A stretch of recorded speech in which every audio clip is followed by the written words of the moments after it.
Ok, Vamos, gracias. en honor al tiempo, vamos a ir empezando. Entonces, para los que no me conocen, yo soy Carlos Palacios, soy el presidente de la Asociación de Profesionales de la Construcción.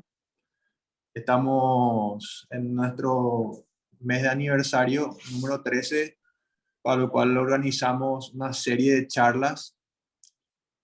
Y hoy nos toca este tema que es súper interesante, que son las buenas prácticas del mercado, ¿verdad? Queremos hablar un poco de lo que es la legislación paraguaya y de la situación también de las entidades que regulan y controlan eh, las actividades comerciales en Paraguay.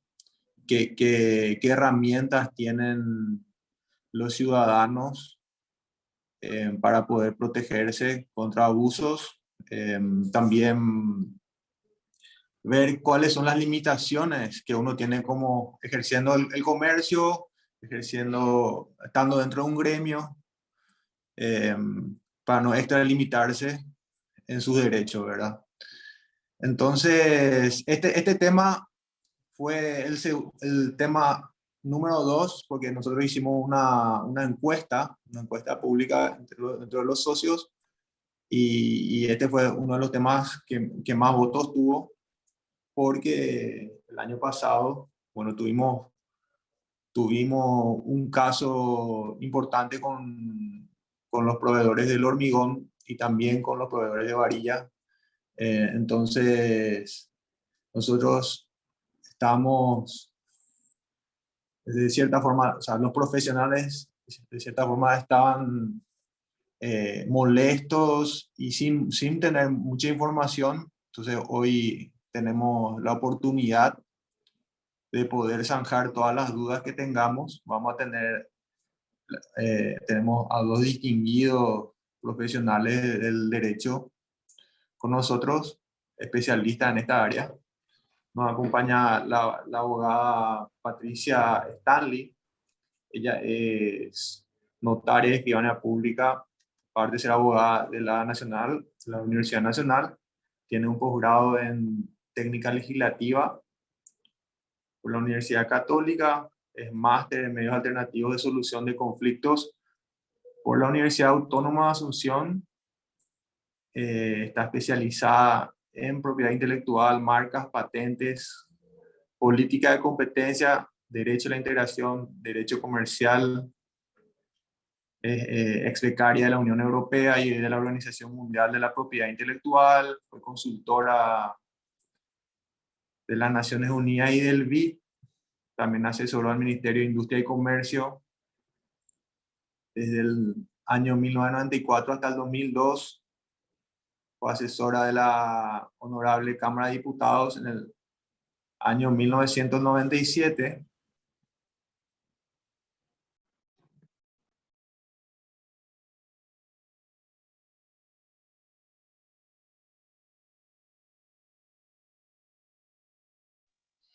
Aparentemente el ingeniero Palacios se quedó sin conexión, así que les sigo mencionando la presentación de la doctora Patricia Stanley, consultora por Naciones Unidas y el BIP. También fue asesora del Ministerio de Industria y Comercio, subsecretaría de Comercio desde el año 94 al año 2002. También asesora de la Honorable Cámara de Diputados en el año 97, docente de la Cátedra de Derecho de la Integración de la Facultad de Derecho y Ciencias Sociales de la Universidad Nacional desde 1993 hasta la fecha. También vicepresidenta segunda del Colegio de Abogados del Paraguay en el año 2013 y miembro del Instituto Interamericano de Derecho de Autor, Asociación de Estudio de Integración Europea en América Latina. Le doy la palabra, doctora Stanley. No sé si querés presentarla a Ricardo, porque como va a ser un conversatorio, presentanos Okay. ya los dos. Rosana, perdón que me meta, entonces así ya Ricardo ya habla y le agradezco a la PROCON la invitación Ricardo y yo compartimos la Cátedra de Derecho e Integración y trabajamos juntos en varios proyectos. Entonces me gustaría que le presente a Ricardo y Sí, en honor a las personas que están, la idea es que sea un diálogo entre todos.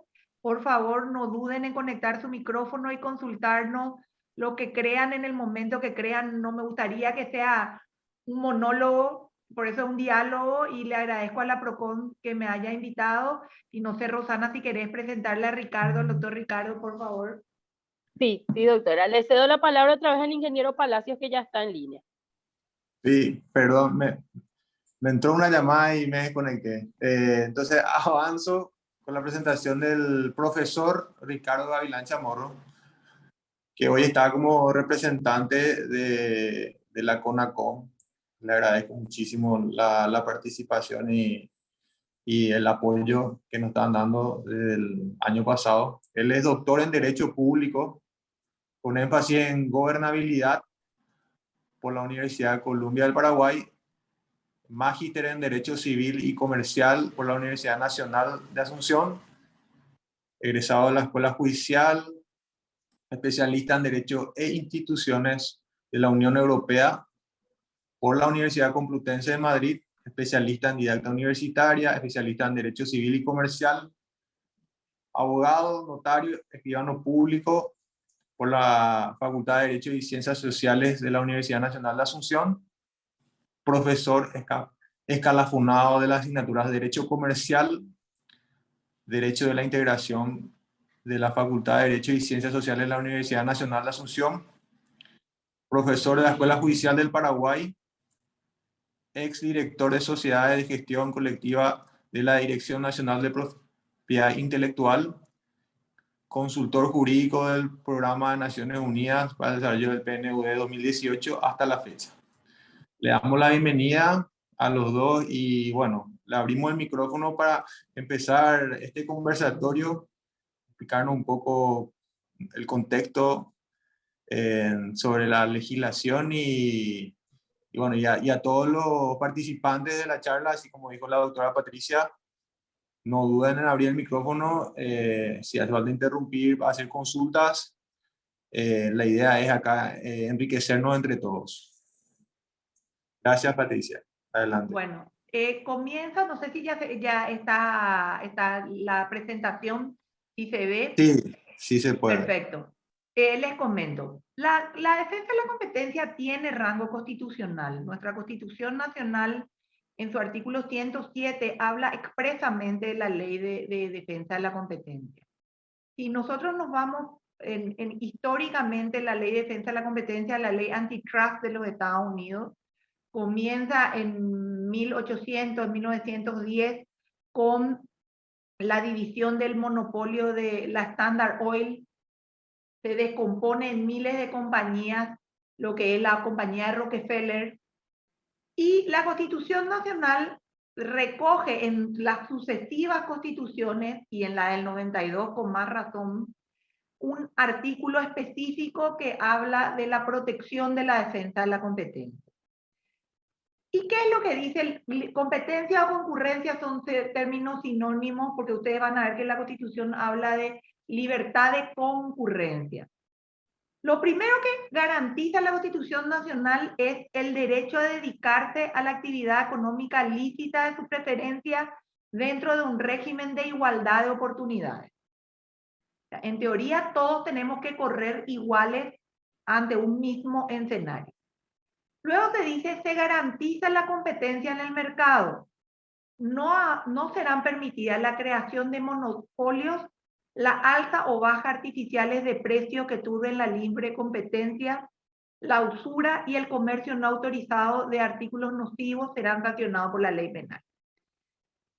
¿Por qué hablo de la suba y la baja artificial de precios? Hace poco, en televisión, sin pudor, y coste que es amigo, el director de un gremio dijo por televisión de que, dadas las condiciones del mercado, ellos le recomendaban a sus asociados que suba el precio de un determinado producto. Y que tenía que hacer eso porque los perros, por decirlo de forma coloquial, no cumplían con lo que ellos decían del precio que debería estar el producto al final del mercado. Y había gente que se desubicaba y bajaba el precio del producto. Entonces, ahí tenemos que el producto no está fijado por el mercado, sino es una baja o una suba artificial del producto. ¿Cuándo se da una baja artificial? Cuando yo quiero bajar un producto que no se valorice. Por ejemplo, hace muchísimos años había un supermercado que ofrecía 1 kilo de carne a 1 guaraní y daba como, vamos a decir, gancho la lechuga a 1 guaraní.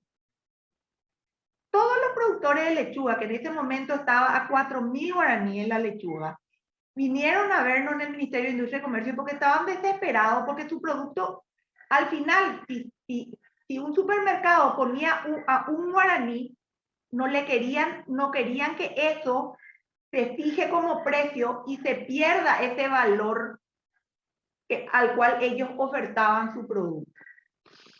Y este artículo constitucional está de vuelta con un siguiente artículo. Esta es la parte de la Constitución que habla de los derechos económicos, de la libre circulación de los productos. El artículo 108 de la Constitución Nacional habla que los bienes de producción o fabricación nacional o de procedencia extranjera introducidos legalmente circularán libremente por el territorio de la República Nacional. Y ahí está. ¿Y por qué hablo de eso? Porque nosotros vimos como medida de presión en estos días también el cierre de rutas por un determinado sector. Entonces ahí vemos 2 artículos que garantizan la libre competencia en 2 sentidos. Pero ¿cuál es la razón? ¿Por qué se defiende la competencia? ¿Cuál es el fundamento de la libre competencia? Lo primero es que la competencia genera incentivos en las empresas que se trasladan posteriormente al consumidor. Carlos es más joven que yo, pero veo algunos de los que están ahí en el grupo, que tienen mi edad, que son más oldies, que se van a acordar cuando existía una sola compañía celular y cuánto costaba esa llamada de teléfono y cómo se tenía que pagar las llamadas entrantes y salientes. O sea, cuando alguien te llamaba, cuando comenzaba la telefonía celular, era telegráfico. ¿Por qué? Porque vos decías, hola, sí, chau, chau, chau. O sea, vos sí querías hablar, pero no querías que te cobren por lo que el otro quería decir. La competencia al final del día beneficia al consumidor final porque el consumidor puede elegir, tiene una opción de mercado. ¿Y qué hace? Que vos como empresa tengas que volverte más eficiente para mejorar la competitividad. Y eso en su conjunto produce un crecimiento económico para el país. Y voy a poner un ejemplo de la República Argentina. Durante mucho tiempo los mercados argentinos estaban cerrados y vos veías el modelo del auto argentino no cambiaba y no variaba, era el famoso Ford Falcon que por décadas tuvieron. Pues como tenía una protección de mercado y había una presión interna de la industria automotriz, no ingresaban otros productos y el consumidor final se veía en la tesitura de comprar solo ese modelo de Ford Falcon porque tenía un mercado cautivo. Igual que el famoso Lada ruso que durante muchísimo tiempo estuvo vigente en toda Rusia porque Rusia no podía comprar otro modelo de auto. Cuando nosotros comenzamos a negociar Mercosur, que fue en el año 91, ¿por qué cuento esta historia? Porque comienza también a hablarse de defensa de la competencia, porque cuando se encuentra uno en un mercado interno, no hay dumping. Dumping implica un mercado externo que se introduce en el mercado interno. Y como en teoría nosotros en el 2004, o sea, supuestamente en el 94, íbamos a hacer un mercado único, teníamos que tener una norma de competencia que es la que rige dentro del mercado interno. Cuando nosotros hablamos dentro de un mercado interno, no hablamos de dumping, hablamos de precios predatorios. Cuando hay una baja artificial del precio del producto para poder hacer. Entonces, en el año 91, 92 comienza todo lo que es defensa de la competencia a hablarse a nivel Mercosur y a nivel local, porque nosotros, en teoría, en el año 94 íbamos a tener un mercado único. Obviamente eso no pasó y nosotros como profesores de integración, Ricardo no me va a dejar mentir, vimos cómo fue evolucionando e involucionando todo lo que es el proceso de integración. Y eso trae que en el 2000, o sea, se crea el protocolo de defensa de la competencia y después, en el año 2002, comienza el primer intento de una ley de competencia que presenta Mundo Rolón, el primer proyecto de ley de competencia, porque se impedía que BEPSA ingrese en el mercado y había un conflicto entre las dos grandes procesadoras de tarjetas de crédito. Ese proyecto no prospera. Si bien teníamos el protocolo de defensa de la competencia, no teníamos una ley interna y no teníamos un órgano de aplicación de ese protocolo de defensa de la competencia y no teníamos una ley interna que regule la competencia del mercado. Recién tuvimos ley, se presenta en el 2011, se aprueba en el 2013 y en el 2014 como te iba a decir, se sale su decreto decrementario. Ustedes le tienen ante sí al doctor Ricardo Gavilán, que ostenta la figura de investigador de... Ricardo, quiero después que nos cuentes un poco cuál es tu función, pero yo les voy a decir coloquial, él es el fiscal general de la competencia. Él es el que hace la investigación y el que ve si hay una violación de defensa de la competencia y presenta el caso a la comisión, que es el que juzga. Buscando el mismo esquema cuando trabajamos en el proyecto de la época, a mí me tocó trabajar por el sector privado, o sea, primero por el sector público y después por el sector privado, por la Cámara y Bolsa de Comercio de Paraguay, estuve representando en lo que fue la construcción de esta ley.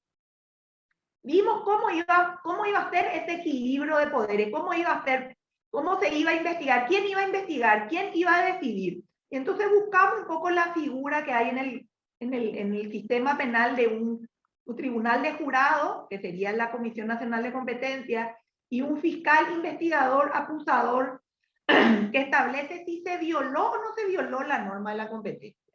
Y Ricardo hoy le toca ser ese fiscal. O sea, cuando ustedes como cámara o como individuo presenten una denuncia, el que va a investigar es este señor que está ahí enfrente de ustedes, Ricardo. Va a ser el fiscal investigador y el que va a decidir si se violó o no se violó la competencia. Entonces, ¿qué busca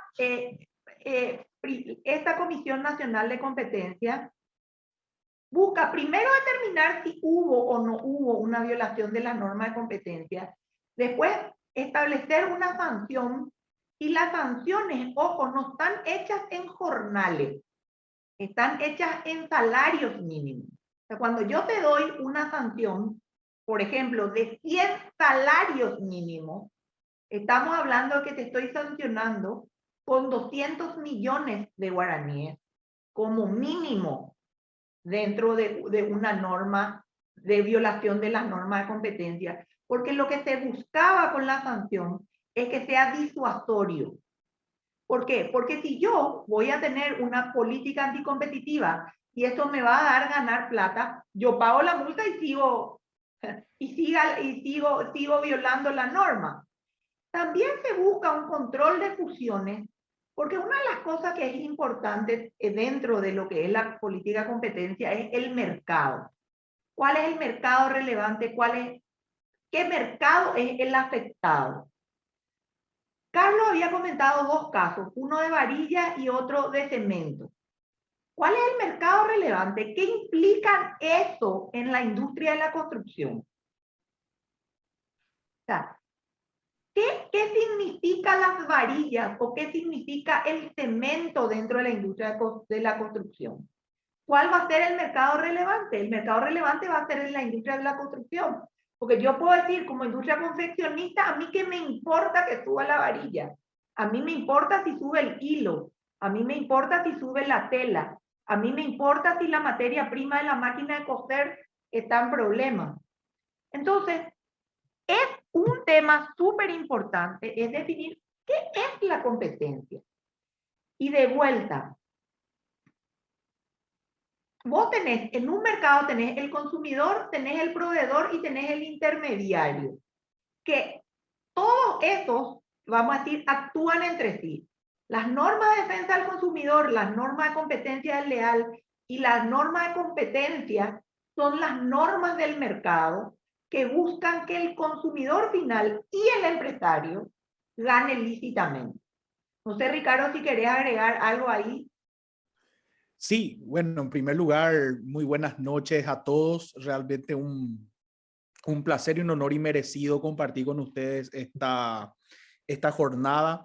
En primer lugar, agradecer a Procon por la gentil invitación. Le veo en el auditorio a mi muy querido ingeniero Raúl Mena, a quien realmente le agradezco por facilitar esto a través de la suprema comandancia de la doctora Patricia, facilitar un poco nuestra presencia aquí. Y realmente contar que para mí es un honor poder compartir este panel con la doctora Patricia, quien, así como leyó muy gentilmente Carlos, un poco una presentación de mi persona, yo me inicio en la función pública con ella y en la Dirección Nacional de Propiedad Intelectual. Ella habla de la CONACOM, pero tenemos que decir un poco que nosotros con la doctora Patricia nos especializamos un poco en esas entidades que nadie conoce, ¿verdad? DINAP y CONACOM tuvimos la gran misión de hacer conocer a la DINAPI dentro de la macroestructura del Estado y de por sobre todas las cosas, de que la ciudadanía conozca la labor de la DINAPI, ¿verdad? Entonces, y creo que lo logramos con creces a través de su coordinación y de su dirección. Y bueno, ahora yo me encuentro también en la difícil misión, ¿verdad? De hacer conocer la CONACOM y un poco lo que nosotros realizamos.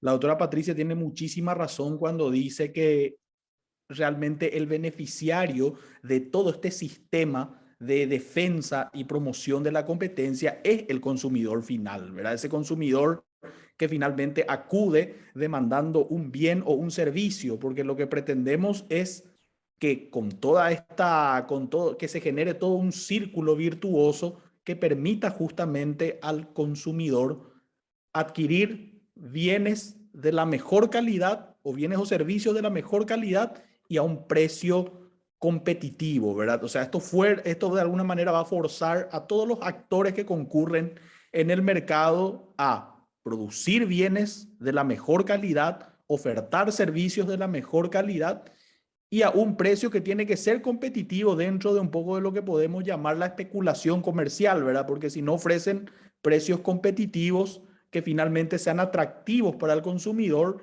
entonces finalmente por las propias leyes del mercado van a quedar fuera de circulación.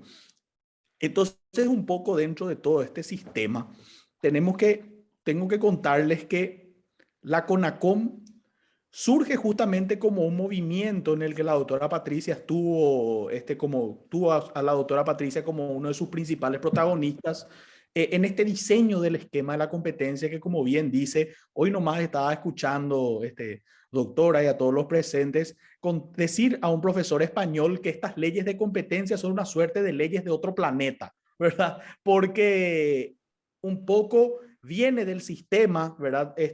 O se incorpora a partir del sistema anglosajón, ¿verdad? O el sistema del common law, como le llamamos en derecho.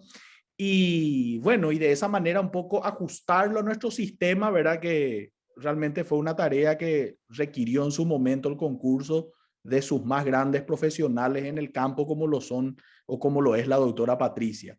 Entonces, contarles que la CONACOM justamente tiene esas líneas de acción. La CONACOM se crea a través de la ley 4956 del año 2013, ¿verdad? Es finalmente donde se promulga esta ley y dentro de todo este sistema de promoción y de defensa de la competencia, encontramos a la CONACOM como la autoridad de aplicación.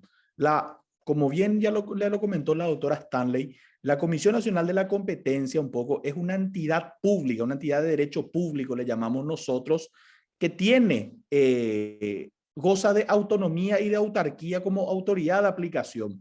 Para que entiendan esta cuestión, cómo viene desde el punto de vista de cómo nos organizamos, esto tiene, y parafraseo a la doctora Patricia, tiene a las principales autoridades en una columna al directorio de la institución, que se encuentra conformado por un presidente y 2 directores, que son un poco aparte de ser la autoridad administrativa que administra los recursos y realiza todas las labores inherentes al funcionamiento de la entidad desde el punto de vista misional, es decir, desde el punto de vista ya de la persecución de las prácticas y de los acuerdos que restringen la libre competencia, y también, como estaba comentando la doctora, operaciones de concentración, le llamamos nosotros a las, llamado técnicamente en materia económica, a las fusiones entre empresas, un poco la que se encarga de resolver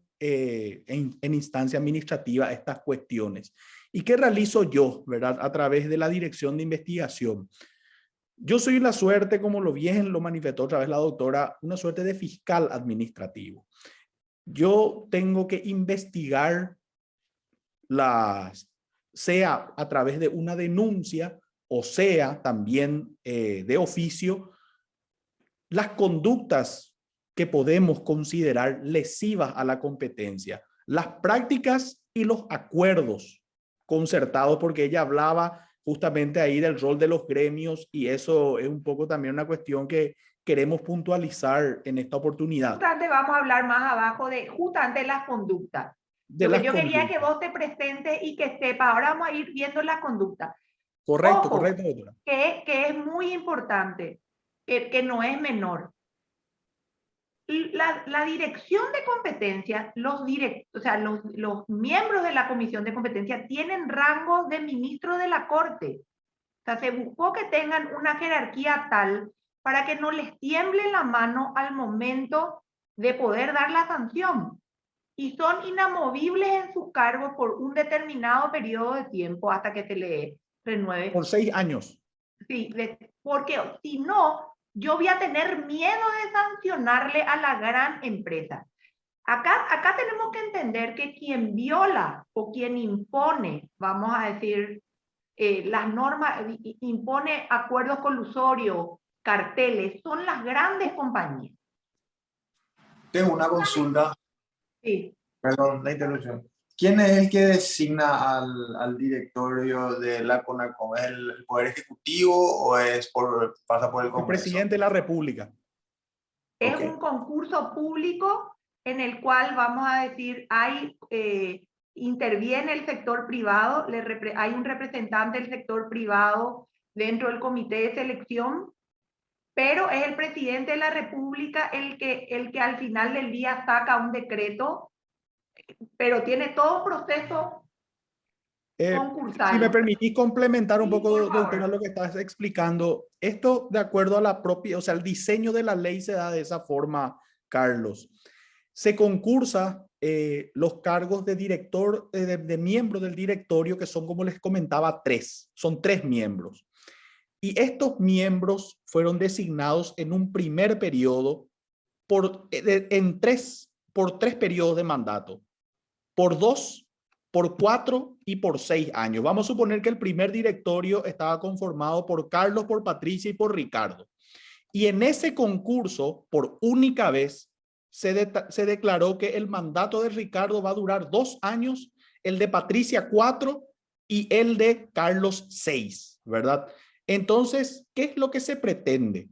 Que cada 2 años se vaya renovando un miembro del directorio, ¿verdad?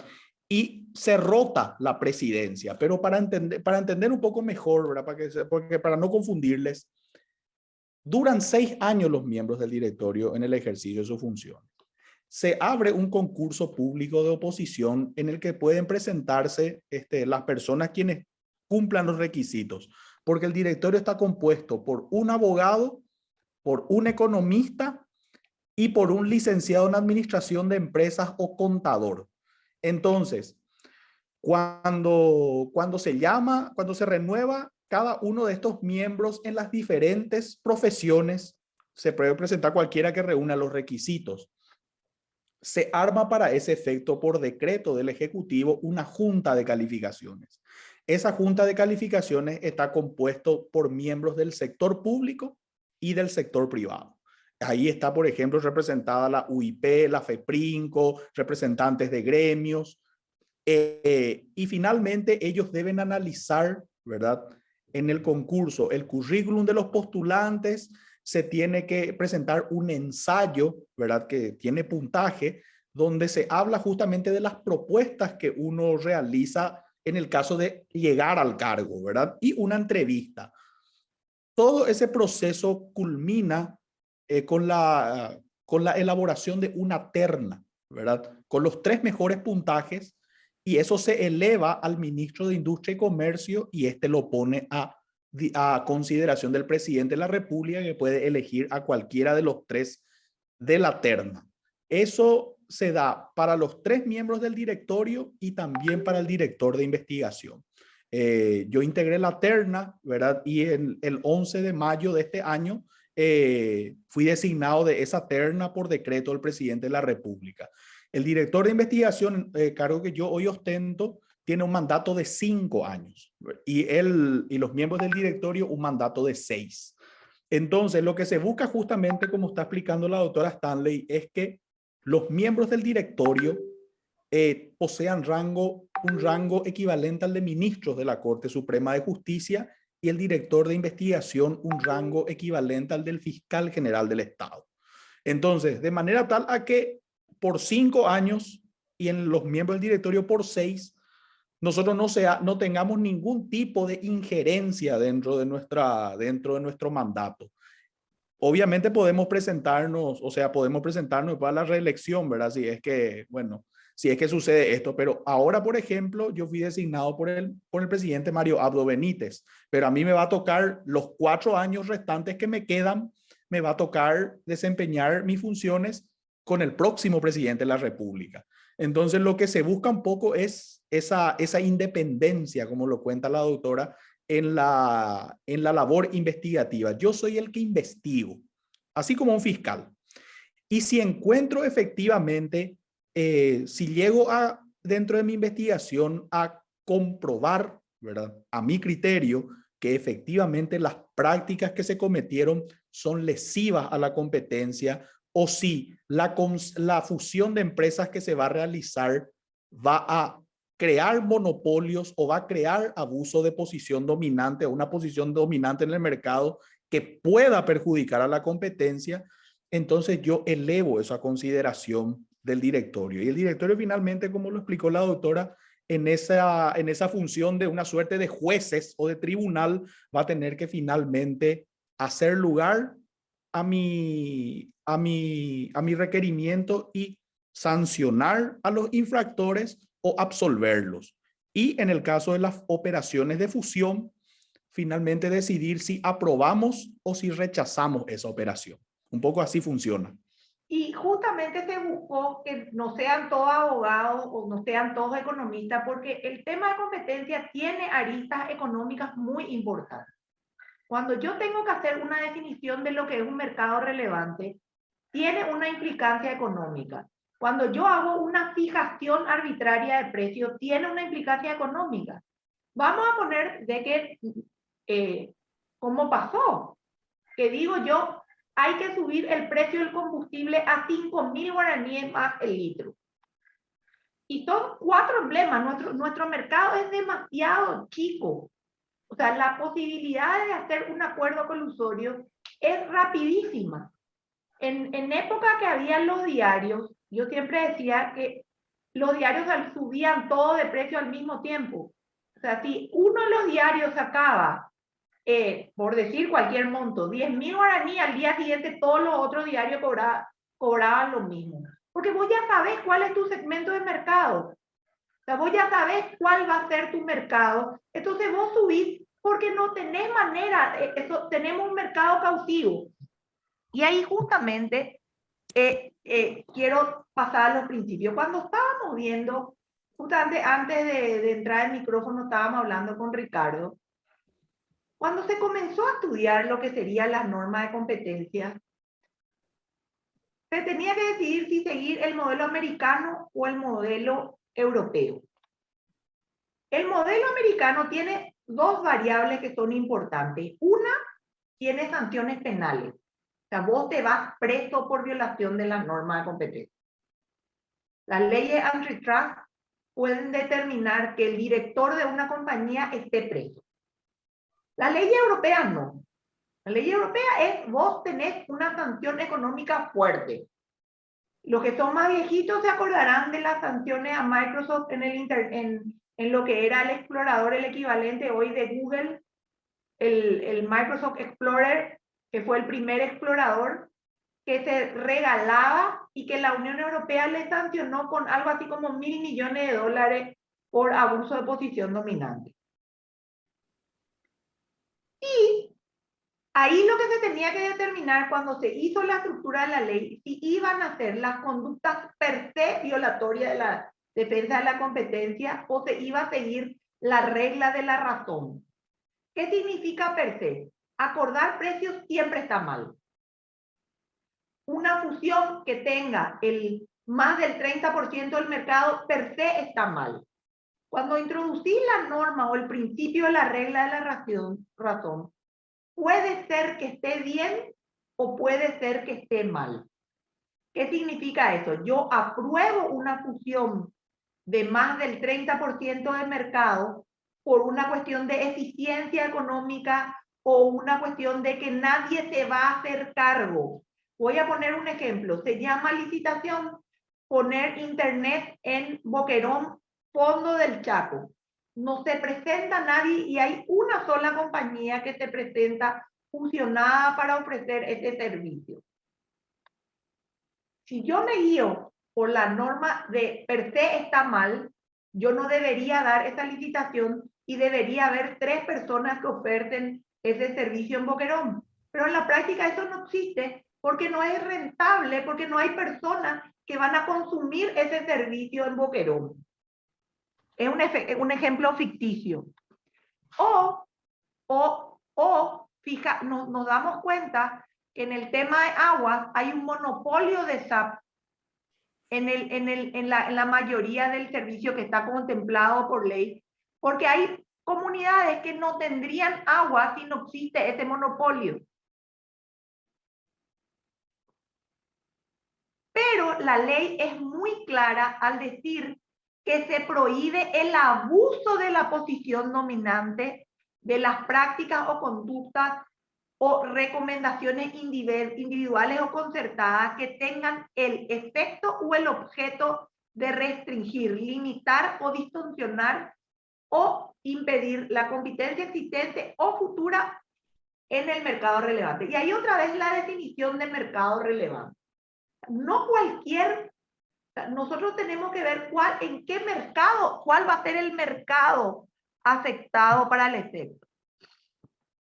Y ahí justamente me gustaría que complemente es que la eficiencia económica, si yo tengo un monopolio producto de mi eficiencia, la ley no me castiga.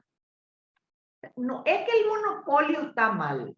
Lo que está mal es cómo yo llegué a ese monopolio y cómo se conformó y fue por una competencia leal o por una competencia desleal dentro del mercado. Voy a poner un ejemplo. Comienzan a salir los autos voladores y yo soy la primera compañía que traigo los autos voladores al Paraguay. Nadie tiene. ¿Vamos a impedir tener autos voladores porque va a ser un monopolio? No. Lo que va a estar mal es que yo restringa la competencia para que haya otros autos voladores. Y hago ese comentario porque siempre veo a mi hijo que tiene que inventar el auto volador económico. De esa forma funciona, ¿verdad? Y justamente complementando lo que está explicando la doctora, hay que señalar una cuestión también, y es un poco una tarea que surge, ¿verdad? Y que yo estoy comprometido a hacerlo, así como con la doctora Patricia nos paseamos por todo el país, ¿verdad? Contando un poco las bondades y el sistema de propiedad intelectual para que la gente lo entienda. Un poco ahora vamos a hacer esa misma labor, pero en materia de competencia. Por eso celebro tanto este encuentro. ¿Qué pasa? Lo que señaló hace rato la doctora.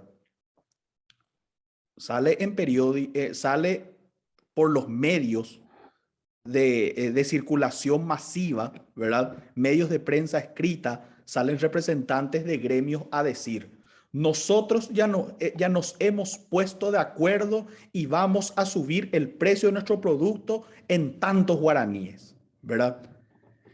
Y después ya me llama a mí la prensa y me dice, mira un poco cómo están ellos con los precios, ¿verdad? Y un poco explicarles a la gente lo siguiente, yo no intervengo en los precios, en el sentido de yo no le puedo decir a la empresa A, a la empresa B o a la empresa C o a X gremio, yo no les puedo decir a ustedes, ¿saben qué? Sus precios ustedes los van a establecer en tantos guaraníes, lo van a subir a tanto, lo van a bajar a tanto.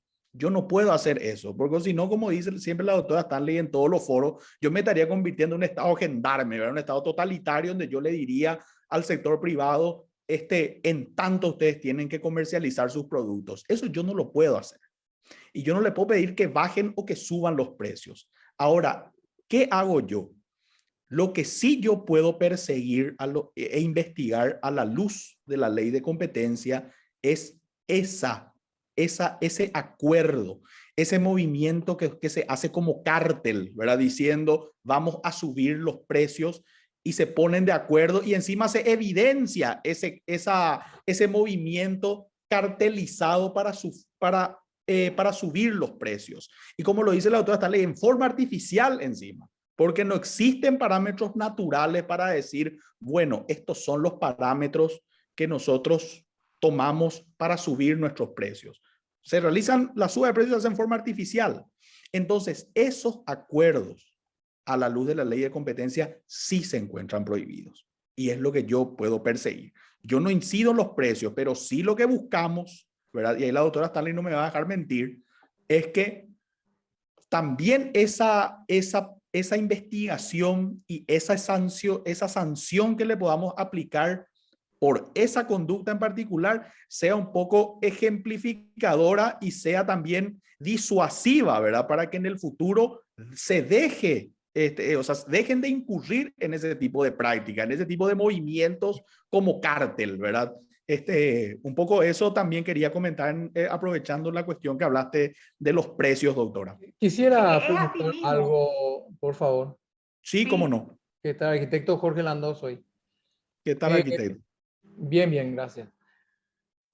También quería, al respecto de lo que dijo ahora Ricardo, comentarte, Carlos, eso es exactamente lo que pasó con el hormigón elaborado el año pasado. Es exactamente el mismo caso, ¿verdad, Carlos? Sí, así mismo es, Jorge. El año pasado, no sé, Ricardo, si está al tanto, la doctora Patricia, sí, estaba con Raúl, ¿verdad? Raúl fue uno de los afectados. El año pasado se dio el caso de que una de las concreteras, la empresa que provee concreto elaborado, le reunió a todas las otras y acordaron una lista de precios con una fórmula de reajuste y de hecho lo publicaron y de esa vez que hoy llamas a cualquier proveedor de hormigón y te pasan los mismos precios. Y es más, la causa de eso era porque tenía miedo que bajen los precios. Era muy barato. Sí, no, ellos alegaban que se estaban canibalizando entre ellos, que sus precios ya eran demasiado bajos y que no le daban márgenes para ganar. Una empresa que entró a invertir mucha plata dijo, nosotros no podemos perder, entonces le juntó a todos, dijo, vamos a ganar plata entre todos. Y de hecho la estrategia económica o comercial de estas empresas que antes tenían precios bajos, porque tenían pocos recursos humanos, no eran tan eficientes, hoy en día están invirtiendo en más infraestructura porque saben que sí o sí van a ganar plata. Bueno, Doctora, ese es un caso que puede investigar Ricardo ya, porque de hecho... vos tenés, doctora, ¿me permitís leer el artículo 8 de la ley? Si es que vos no Por lo tenés favor. por ahí. Leo, me permito la lectura. El artículo 8 de la ley 4956, que después les vamos a enviar por Rosana para que ustedes lo tengan Ahí también, está. habla de los acuerdos prohibidos. Y dice, artículo 8, acuerdos restrictivos de la competencia. Y dice, se prohíbe, y hago énfasis con eso, se prohíbe todo acuerdo, decisión o práctica concertada o conscientemente paralela, independientemente a que sean escritos o verbales, formales o informales, que tenga por objeto, produzca o pueda producir el efecto de impedir, restringir o falsear la competencia en todo o en parte del mercado nacional, las que consisten en las siguientes conductas, entre otras, que las mismas configuren alguna de las hipótesis señaladas. Y acá el último que les leo dice, el primer inciso luego ya habla de eso. Inciso A, fijar o imponer en forma directa o indirecta o recomendar colectivamente los precios de compra o de venta u otras condiciones de transacción de manera abusiva. Entonces, clarito, ¿verdad? Entonces, eso está prohibido por la ley de competencia. Y justamente es limitar o restringir. Yo le había hablado en su momento a Carlos y le di mi experiencia en otro rubro, en un rubro que yo estaba, que era el Business Software Alliance en su momento, que justamente nunca es Jorge Landó, Raúl Mena o Patricia Stanley y Ricardo Gavilán el que hacen la denuncia, sino es el gremio. Porque si Patricia Stanley hace la denuncia, a Patricia Stanley la concretera no le van a vender y le van a sancionar, y ahí van a entrar de vuelta en otra de las sanciones que prevé la propia ley. ¿Por qué? Porque le hacen un boicot a la persona que le hace la denuncia, y la ley ya previó esto también. Y es una conducta prohibida por parte de la ley. Esa concertación de precios está prohibida por la ley. Entonces, es más, hay un tema que también vamos a tocar ahora más dentro de todo, que son las licitaciones colusorias. Justamente se previó dentro de la ley que yo me pongo de acuerdo en un gremio y el kilómetro cuadrado de cemento pasa a costar $1 millón. Por decir un... ¿Por qué? Porque yo me pongo de acuerdo y todos decimos que sale $1 millón. Entonces yo boicoteo una licitación y nadie se puede presentar porque el precio que nosotros fijamos es de $1 millón. Cuando yo hice mi práctica en la Unión Europea de Política de Competencia, la DG4, y esta historia es muy vieja, no, Ricardo va a hacer prácticas más nuevas, pero la mía es de años atrás. La Dirección General de Competencia te decía, nosotros cuando hacemos un allanamiento en una empresa para saber si hay un cártel, decomisamos todo. Yo decomiso la agenda, decomiso la computadora, decomiso el iPad, decomiso, ahora va a decir decomiso el teléfono celular. Porque ¿qué va a decir en la agenda, en el iPad o en el teléfono celular? No va a decir, nos ponemos de acuerdo en fijar el precio. Va a decir, asado en la Cabrera 18 horas con tales, tales y tales. Y resulta que hoy, 8 de junio, nosotros estamos reunidos y mañana casualmente todos los precios suben al mismo tiempo y en el mismo monto. Da la casualidad que todo se fue al mismo tiempo. Entonces, ¿cómo yo pruebo? Yo pruebo que comimos la Cabrera nomás. Claro. Y ahí sale la presunción de que nos pusimos de acuerdo en fijar el precio del asado. Claro, porque así como dice la doctora, no vamos a poder, yo no puedo, lastimosamente, no tengo ese poder de estar escuchando lo que ustedes dicen en la Cabrera, ¿verdad? En ese momento dice, che, vamos a fijar acá los precios. ¿Y qué les parece? A partir de mañana subimos 1000 guaraníes cada uno, ¿verdad? Y al día siguiente aparecen todos los precios, pero no, pero eso a mí me sirve como un indicio. Entonces, y dicho sea de paso también, doctora, la cuestión del allanamiento, ¿verdad? Es una figura que si se encuentra contemplada en la Ley de Defensa de la Competencia, nunca se usó, ¿verdad? Nunca se usó, ¿verdad? Pero sí es una herramienta que efectivamente tiene la autoridad de competencia para poder recolectar las pruebas que necesita, ¿verdad? Pero justamente... Esto que estás diciendo es súper importante porque vos tenés todas las atribuciones que tiene un fiscal. Sí, así O mismo. sea, acá la figura es un delito económico para llevarlo a una equiparación. Es un delito económico que se tiene que buscar probar. ¿Y a quién le perjudica? Le perjudica a un colectivo, le puede perjudicar a una empresa en particular, pero le perjudica a la sociedad en general, porque justamente lo que la sociedad busca es que vos le compres a la concretera X porque te da mejor precio o mejor servicio, o yo prefiero pagar más porque me trae en tiempo. Pero cada uno está ofreciendo algo que hace que yo quiera consumirle. Sin embargo, cuando todos cuestan 100.000 guaraníes, por decir cualquier monto, ¿cómo yo voy a elegir si yo no tengo esa chance de elegir? Acá, por ejemplo, el arquitecto Landó pregunta, doctora, en el chat, dice, ¿y qué pasa con las gasolineras que suben cuando se les canta? Bueno, yo les cuento que nosotros tenemos un sumario abierto contra APESA, ¿verdad? Que es la propietaria, la Asociación de Propietarios de Estaciones de Servicio, justamente por esto, por lo que estamos hablando, ¿verdad? Pero es una investigación que no podés hablar.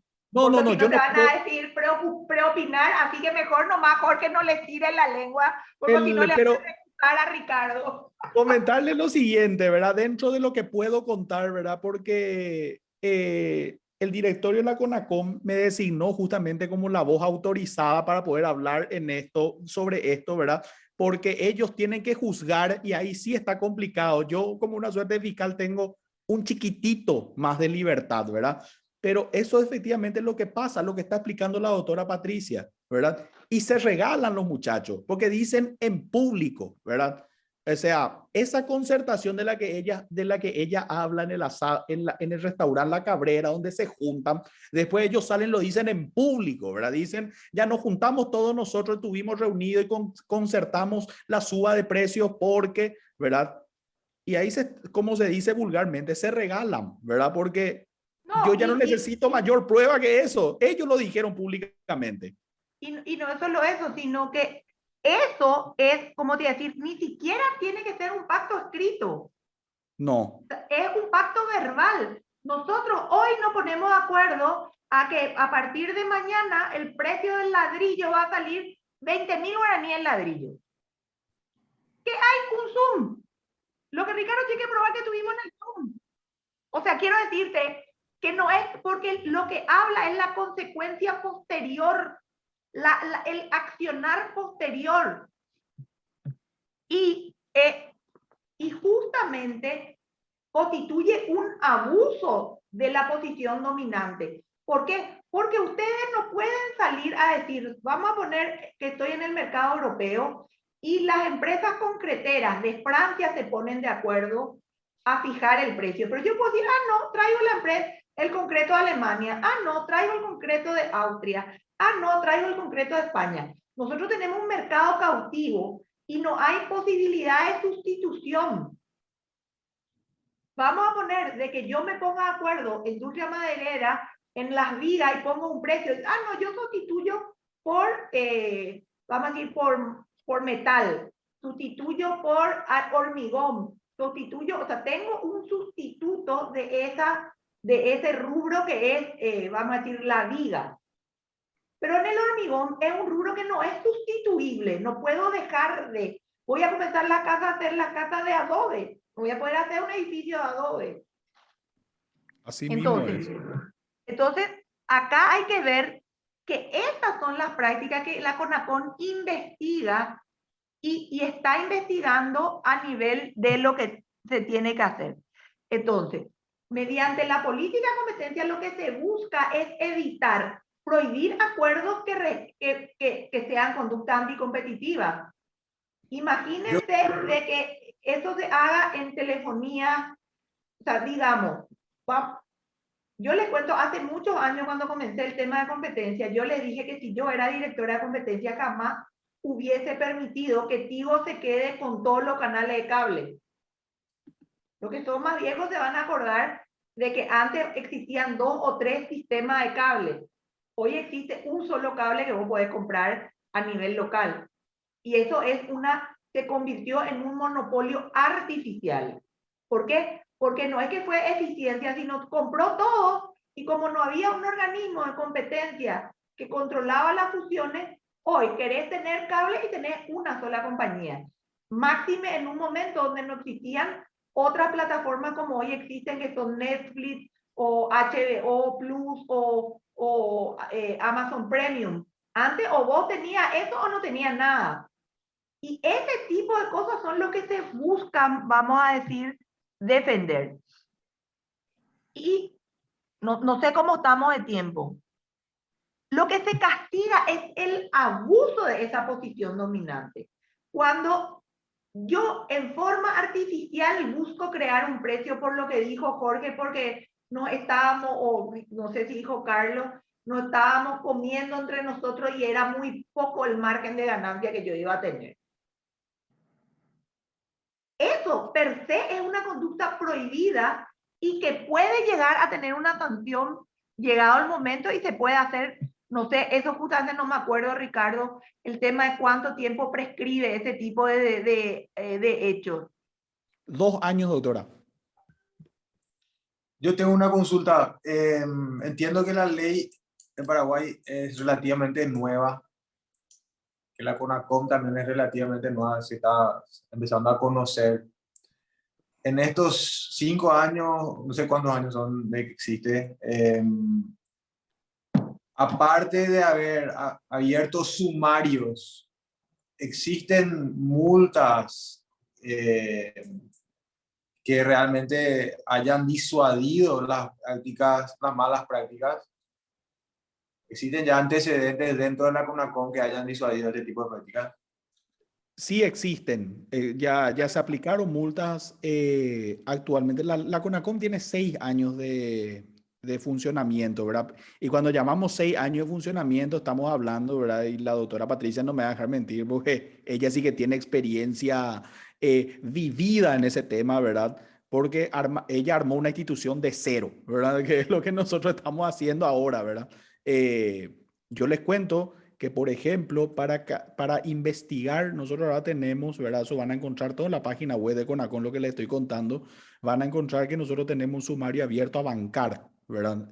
Por tema de procesadoras, de tarjetas de crédito y esas cuestiones.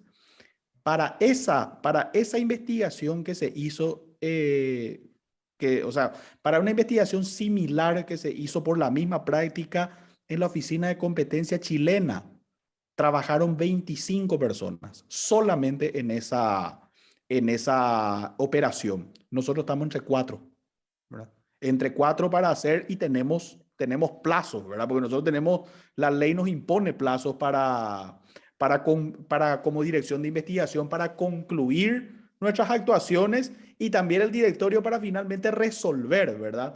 Pero, doctora, si me permitís, yo les quiero contar una cuestión que sí es fundamental también eh, que para estas cuestiones y que no quiero que les pase, ¿verdad?, a ninguno de ustedes porque son actores principales dentro del mercado. El decreto, ¿verdad? La doctora va a hablar después de eso, ¿verdad? Y me adelanto un chiquito. El decreto reglamentario de la ley de competencia estableció también, ¿verdad? Unos umbrales con respecto al deber de colaboración con la CONACOM. Y eso se reglamentó, y les voy a contar la historia de por qué, ¿verdad? En el año 2020 se dicta el decreto número 3488, ¿verdad? Que es un decreto del presidente de la República que es específicamente el 26 de marzo del 2020. Y es un decreto que sale ¿por qué? Porque, como ustedes recordarán, el 10-11 de marzo inicia la pandemia, cuarentena, todos encerrados, y bueno, el tapaboca que nadie compraba o que compraban solamente de los profesionales del área de la salud, ¿verdad? Los que están en quirófano y otras cosas, ya es un artículo que va a ser utilizado por todo el mundo, ¿verdad? Por todos nosotros. Entonces, ¿qué pasa? Se dispara la demanda de tapabocas a nivel nacional y entonces, ¿qué hacen los muchachos que proveen tapabocas? Suben los precios como locos, ¿verdad? Y un tapabocas que costaba en la farmacia costaba 1.500 guaraníes, pasa a costar 10.000 cada uno, ¿verdad? Y como dice la doctora Stanley, en forma totalmente artificial, ¿verdad? Porque no hay parámetros económicos para decir, miren que la materia prima subió, o miren que la cadena de suministros encareció los precios, entonces nosotros por eso tenemos que subir nuestro precio final de comercialización. No, de forma que dijeron, bueno, aprovecharemos aquí el mercado, nuestro bien se necesita y vamos a disparar para arriba los precios. ¿Qué pasó? Por supuesto que todo el mundo socorro con ACOM, ¿verdad? Y entonces, ¿qué es lo que le dicen las entonces autoridades de CONACOM a las autoridades de Industria y Comercio y al presidente de la República? Le dicen, no podemos abrir sumario porque no tenemos forma de conseguir la información. Entonces ahí es donde sale este decreto que habla del deber de colaboración con la CONACOM, que está contemplada en la ley, pero que ahora sí se reglamentó por decreto del Poder Ejecutivo. ¿Y qué es lo que dice básicamente?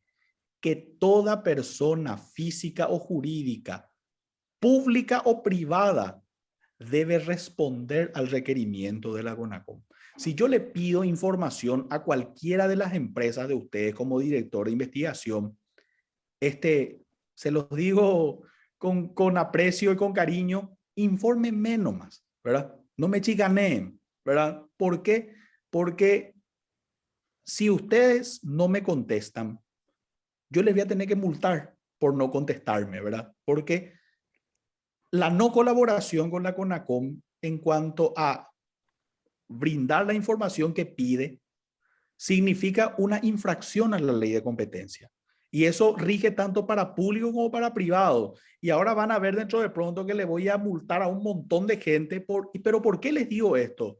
No por capricho de Ricardo ni de Patricia, ¿verdad? Que fue la que diseñó la ley así, ¿verdad?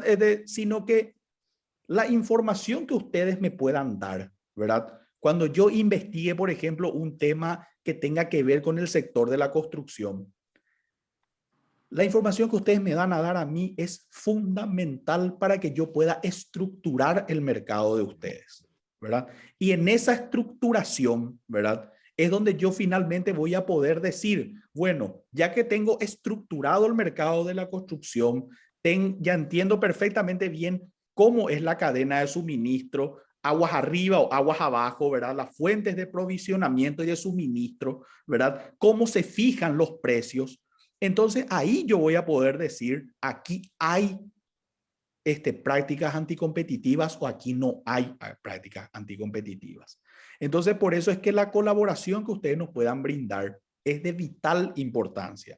Porque yo le cuento que yo le pedí, por ejemplo, ahora al sector de supermercados, le pedí información con respecto a ciertos temas y hay gente que me pone, ¿verdad? Y doctora, matate de risa, abogados que me ponen así, me contestan, pero por escrito, ¿verdad? Me dicen, y esto que vos me estás pidiendo es una cuestión de confidencialidad comercial y espero sepas comprender que no te voy a dar la información, ¿verdad? Entonces, encima son más burros porque vos tenés la obligación del secreto de confidencialidad que está dentro de la propia ley. Así o sea, lo mismo, que Ricardo recibe no puede transmitirle a nadie porque viola la ley y él puede ser sancionado. Claro, yo me puedo ir preso, me puedo ir por divulgar información confidencial de ustedes. Vamos a suponer que yo le pida, entre otras cosas, le pida la estructuración de sus precios.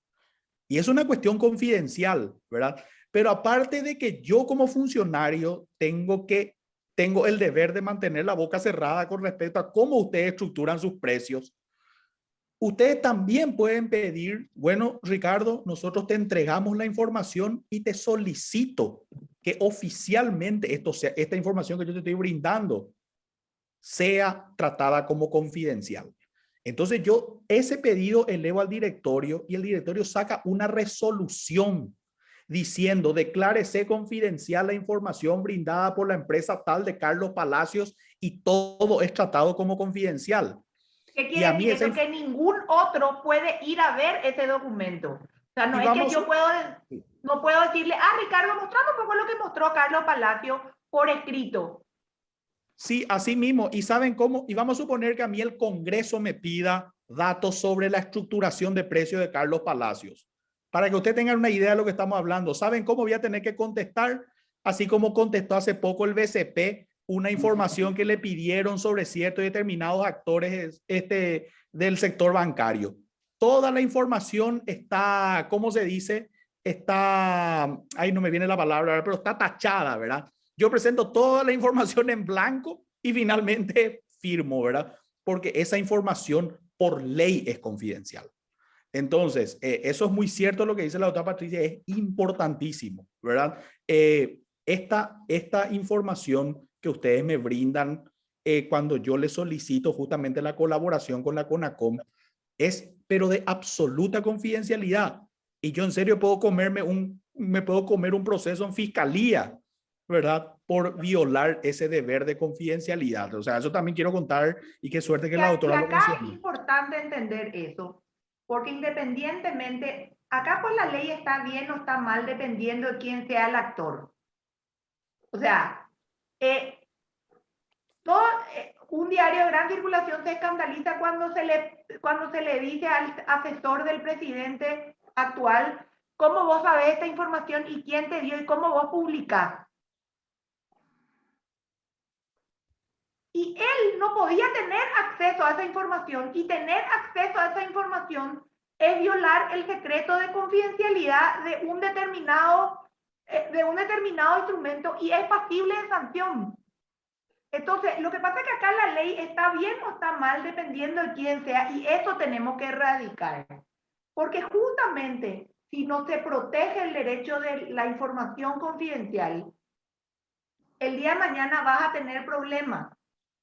De hecho, hay algo que tienen que hacer, si no lo hicieron, háganlo. Es la acción de inconstitucionalidad que ahora se están promoviendo muchas empresas y que ya hay fallo de la Corte, porque hoy, y eso tuvo que ver por un tema de medios, de los legisladores que decían, ¿cómo los medios saben los bienes que yo tengo? Y vos que te presentás una licitación, yo no sé qué bienes tenés. Y yo no quiero que nadie sepa, no, por más que tenga poco o mucho, porque hoy, si Raúl Mena se presenta a una licitación, se sabe cuánta plata tengo en el banco, se sabe cuánta plata tengo de bienes, se sabe cuánta plata tengo para hacer cualquier cosa. Y hoy el EPP puede mirar la lista de lo que yo tengo haciendo un pedido a la Contraloría y saber todos los bienes que tengo y dónde tengo la cuenta de banco. Y eso hoy, en los tiempos que vivimos, a mí me parece que está mal. Porque justamente viola otro derecho, que es el derecho a la protección de datos personales que tenemos nosotros como ciudadanos. Así Pero, mismo, de vuelta, acá hay que entender que existen los acuerdos competitivos y que son prohibidos por ley. Acá no entra la regla de la ración. Yo y Ricardo no nos podemos poner de acuerdo para fijar el precio de un ladrillo. Yo y Carlos no nos podemos poner de acuerdo para fijar el precio del agua. O sea, para la construcción, estoy poniendo ejemplos. Y ahí tenemos que, ¿qué es una colusión? Es cuando varios, vamos a decir, entidades que podrían ser rivales para competir, se ponen de acuerdo para fijar el precio. Y ahí tenemos que se ponen de acuerdo para la calidad del precio, para repartirnos geográficamente o repartirnos los clientes. El acuerdo colusorio puede abarcar todas estos tipos de cosas. O sea, el precio, la calidad, un área geográfica. Yo trabajo en Concepción, vos trabajás en Ciudad del Este y yo trabajo en tal lugar. Fulano no le puede trabajar a fulano porque ese es mi cliente. Todo eso está prohibido por ley. Y también con los proveedores, doctora. Así mismo. Que, por ejemplo, X proveedor solamente va a proveer, solamente le va a proveer a Patricia y a mí porque ellos son solamente nuestros proveedores. Y el otro proveedor solamente a Carlos y a Jorge, ¿verdad? Porque ellos son sus proveedores. Entonces, repartirse las fuentes de provisionamiento y de suministro también, ¿verdad? O sea, porque esto se evalúa, ¿verdad? En materia de competencia, como lo dicen los economistas, estos en la cadena de valor se examina aguas arriba y aguas abajo, le llaman ellos, ¿verdad? O sea, aguas arriba refiriéndose a la provisión y al suministro y aguas abajo desde el punto de vista de los clientes. Ahí está, los acuerdos horizontales y los acuerdos verticales, tal cual lo está mostrando la doctora. Claro, ¿qué es un acuerdo horizontal entre pares? O sea, yo soy un acuerdo horizontal entre pares. Acuerdo de precio, asignación de cliente y después tengo lo que sería el acuerdo vertical, que es fijación de precio de interventa, trato exclusivo, ventas atadas. O sea, justamente eso es lo que queríamos señalar, vamos a decir, esos dos, que es lo que está diciendo, que Ricardo estaba diciendo, los acuerdos verticales y los acuerdos horizontales. Horizontales entre pares y verticales en la cadena. O sea, Ricardo, si querés agregar algo más. Sí, doctora, y también estoy mirando acá, ¿verdad? Porque el muy querido ingeniero Raúl Mena está consultando y te comento, leo en voz alta el caso. Dice, ¿qué puedo hacer si una empresa, por ejemplo, proveedora de un rubro, me divulga su precio de un producto para una obra dada y en medio de la obra, después de un mes de su inicio, me dice que la cámara de ese rubro decidió elevar los precios de todos los proveedores? ¿Quién me restituye el daño causado por esa variación de precio pactado inicialmente? Tengo toda la evidencia por WhatsApp, dice, ¿verdad? ¿Qué puede hacer la CONACOM? Bueno, Ojo, doctora, ahí yo te voy a decir algo. La sí, CONACON no le va a dar plata a Raúl Mena. La CONACON le va a multar a la empresa y la empresa va a no querer volver a hacer eso. Pero si vos podés demostrar un daño, es un juicio de indemnización de daño y perjuicio. Corregime, exactamente. Ricardo. Yo eso le iba a decir justamente al ingeniero. Me encantaría yo como CONACOM darle plata al ingeniero Raúl Mena, nada me haría sentir más satisfecho. Pero, a ver, si podés denunciar eso, ingeniero, toda esa información que vos me estás dando, le pones una denuncia, o sea, lo haces en formato de denuncia, ¿verdad?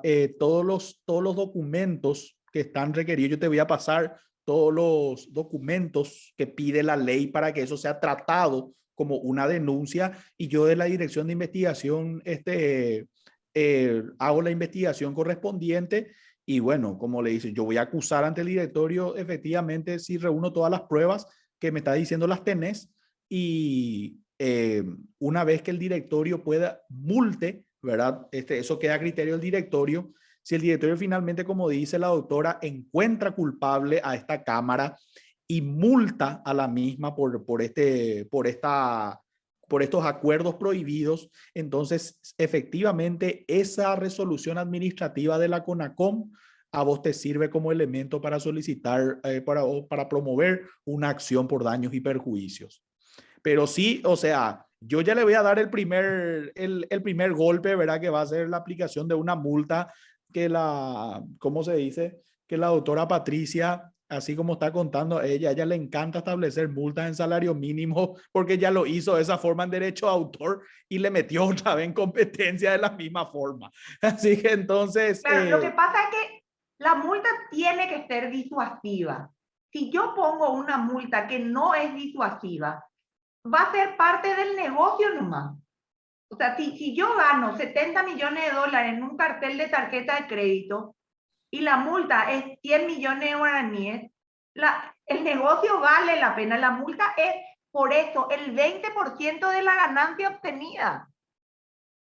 O sea, la multa es, si yo demuestro que con esa suba artificial ellos tuvieron una ganancia, la multa es el 20% de la ganancia obtenida. O sea, es muy grande la multa. Y acá con eso está un esquema que no sé si se ve bien porque lastimosamente veo medio chiquitito, pero que está cómo funciona un esquema de concentración económica típica, que es cómo funciona el esquema, ¿verdad? Para que podamos entender qué se hace, qué no se hace. Y no sé, Ricardo, si querés hablar, y con eso yo doy por terminada mi parte de la charla, si querés explicar un poco lo que es el tema de concentración. Bueno, realmente, como está explicando como está mostrando la doctora, nosotros también hacemos el estudio de las operaciones de fusión de empresas, ¿verdad? La ley establece que nosotros tenemos que evaluar las operaciones de concentración cuando, como dice la doctora, se pasan ciertos umbrales, ¿verdad? Como ustedes saben, existen dos tipos de fusiones. Como le llamamos las fusiones propiamente dichas, es decir, empresa A y empresa B se fusionan para pasar a formar la empresa C, ¿verdad? O la fusión por absorción, ¿verdad? Que es cuando la empresa A absorbe, ¿verdad?, a la empresa B, que va a pasar a formar parte de esa estructura de la empresa A, ¿verdad? En cualquiera de las dos formas. Ustedes me preguntarán, ¿cualquier tipo de fusión tenemos que comunicar a la CONACOM? No. Tenemos que comunicar las fusiones que pasen o que traspasen ciertos y determinados umbrales que se encuentran contemplados en la ley. ¿Y cuáles son estos umbrales? ¿Cómo? O sea, son como cuando en consecuencia de la operación se adquiere o se incrementa una cuota igual o superior al 45% del mercado nacional del producto o del servicio o de un mercado geográfico que tiene que estar definido dentro del mismo. Esa es desde el punto de vista porcentual, y desde el punto de vista monetario es cuando la facturación bruta global en todo el Paraguay en conjunto de los dos sujetos que se están fusionando supere en el último ejercicio contable la cantidad de 100.000 salarios mínimos mensuales. Entonces, si alcanzamos una cuota del 45% del mercado, o si la facturación bruta entre los dos supera 100.000 salarios mínimos mensuales, esa operación, o sea, las empresas que se fusionan, la absorbente cuando es por absorción, o cualquiera de las dos cuando sea una fusión propiamente dicha, tiene que notificar a la CONACOM. Me tienen que notificar, y entonces ahí es donde se inicia el proceso de concentración, que puede durar 30 días en la primera etapa y prorrogable por otros 60 días en una segunda etapa. Pasamos a una segunda etapa cuando las operaciones tienen una particular complejidad. Cuando son muy complejas las operaciones, o cuando son muy complejos los mercados que abarcan. Y esa operación de concentración puede tener tres escenarios. Puede tener tres escenarios, que son la aprobación de la concentración. Finalmente decimos, bueno, perfecto, esta concentración no refuerza o no crea ninguna posición dominante. Puede ser también aprobada con condicionamientos, que es, por ejemplo, cuando las empresas se les aprueba a los fusionantes su operación, pero tienen que realizar ciertas acciones y que tienen que ir siendo notificadas en la CONACOM. Y finalmente, la más gravosa de todas es el rechazo de la operación de concentración porque crea o refuerza una posición dominante. ¿Y por qué es importante? Nunca ocurrió, ¿verdad? Pero hasta ahora, pero puede ocurrir que, por ejemplo, ustedes se fusionen, ¿verdad? La empresa, algunos de ustedes se fusionen entre sí, pasaron los umbrales que exige la ley, yo me entero y ustedes no notificaron y ustedes ya están realizando la operación de fusión, ya están materializándola y finalmente yo, como que puedo igual realizar de oficio la investigación. Finalmente la CONACOM dice, rechazamos esa operación. Entonces ustedes van a tener que finalmente deshacer esa fusión que ya la estaba materializando. O sea, así de grave puede ser, ¿verdad? Y independientemente de eso, también una cuestión no menos importante, que si ustedes no notifican y yo me entero y finalmente les notifico a ustedes que están en infracción porque no notificaron, ¿verdad? Independientemente del análisis que vamos a realizar, por más de que ustedes posteriormente presenten su documentación, yo por cuerdas separadas ya voy a tener que aplicarle una sanción porque no notificaron en tiempo y yo les tuve que intimar para que notifiquen. Entonces, así de importante es un poco esta cuestión, ¿verdad? No sé, doctora, si querés agregar algo al respecto. No, que acá dentro del proceso de la ley, la notificación es ex post, que quiere decir, una vez terminada el acuerdo para no perder la confidencialidad, yo tengo que notificar. No es ex ante, sino es ex post. Cada uno, o sea, yo no quise extenderme más, pero cada uno de esos abusos de posición dominante tiene miles de ejemplos que podemos ir desarrollando en el futuro para ver, pero creo que acá es la primera pincelada de un proceso de conversación que agradecemos a la PROCONS que nos hayan invitado y que sepan que existe la ley, que existen los mecanismos y que existe la defensa de la competencia en Paraguay, si bien es incipiente, pero existe y creo que es importante que se sepa. Ricardo obviamente no puede hablar mucho porque si no le van a acusar de como que le van a decir de que preopinó, lo que sea, cosa que él puede hablar porque es lo mismo que un fiscal, él no resuelve la causa. El que resuelve es la Comisión Nacional de Competencia, que son los jueces, que sí no pueden hablar. Y existe una guía práctica de asociaciones que deberíamos de repente hablar e invitarle a que se hable de eso, qué se puede hacer, qué no se puede hacer, que podría ser objeto de otra charla. Entonces, nada más que agradecerle porque no van a creer, pero estamos hablando ya 1 hora y media, así que le parece que no le aburrimos tanto. Así que Ahí les yo puse, agradezco doctora, a Carlos y a todos la invitación. ahí yo puse, doctora, en el chat mi correo institucional de CONACOM, entonces de repente si alguien tiene alguna consulta, ¿verdad? O tiene una denuncia, entonces lo dejo ahí, ¿verdad? Para encontrándome a disposición de todos para lo que hubiere lugar.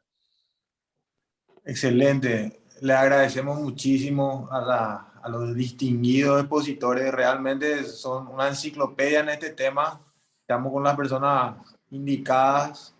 Y bueno, yo creo que esto va a dar para hablar y creo que la gente se va a animar también se siente más segura y se va a animar a hacer denuncia, ¿verdad? Nosotros vamos a encargarnos también de hacer conocer la CONACOM a todos nuestros socios de APROCON y también al público en general, ¿verdad? Porque en los otros rubros también existen este tipo de prácticas, de las malas prácticas, y la gente no sabe que existe la CONACOM y de repente tiene miedo también, ¿verdad? Porque generalmente lo que incurren en este tipo de prácticas tienen cierto poder. Es que son los grandes. Ese es el punto. Esa es una lucha de David contra Goliat. Pero acuérdense que David es el que tiene la piedra y le tira a Goliat. Entonces, en ese sentido, no tengan miedo. Justamente la ley es la ley de David, por decirlo de alguna manera, si queremos ser bíblicos. ¿Por qué? Porque con esa ondita despierta al gigante que sanciona, que es la Oficina de Defensa de la Competencia. En el mundo siempre fueron los grandes los sancionados. Se le sancionó a Microsoft, se le sancionó a Rockefeller, se le sancionó, o sea, no tengan miedo. Esa es Gracias. Realmente comentarle un poco también para tranquilidad a ustedes que justamente corría el año 2015, finales de 2015, 2016, ¿verdad? Donde la doctora Stanley me entregaba la difícil misión de en aquel entonces intervenir APA, ¿verdad? O sea, fiscalizar APA plagado de irregularidades, una corrupción pero galopante, ¿verdad? Todo el mundo se quejaba, ¿verdad? E hicimos un trabajo que como contaba la doctora Stanley en ese entonces, nadie nunca se había animado antes a hacer, ¿verdad? Y nosotros lo hicimos, ¿verdad? Yo un poco lo ejecuté, ¿verdad? Y ella me brindaba el apoyo institucional, ¿verdad? Y dirigía el proceso desde la máxima conducción, ¿verdad? Y bueno, y fue un poco una escuela que aprendimos, ¿verdad? Y lo que les quiero señalar con eso es que de esa formación y esa escuela, así como lo manejamos con la doctora Stanley, no nos va a temblar el pulso para investigar lo que se tenga que investigar, requerir lo que se tenga que requerir, allanar lo que se tenga que allanar, ¿verdad? Para hacer el trabajo, ¿verdad? Y justamente en beneficio de ustedes en su doble carácter, ¿verdad? De competidores en el mercado, que pueden verse perjudicados y también de consumidores, ¿verdad? Que finalmente se pueden ver perjudicados por prácticas que podemos considerar anticompetitivas o lesivas a la competencia. Entonces, que tengan la más plena de esas seguridades, un poco le quería transmitir también. Muchísimas gracias a todos los que están participando y a los expositores. Vamos a estar debatiendo más sobre esta charla y probablemente van a surgir nuevas consultas y vamos a tener que redirigir la charla a puntos más particulares, porque es muy amplio, es muy amplio. Así que les deseo a todos buenas noches y gracias por participar. Gracias por la invitación una vez más. Gracias Chao, a todos. chao. Buenas noches. Buenas noches. Buenas noches. Gracias, buenas noches. Excelente la charla.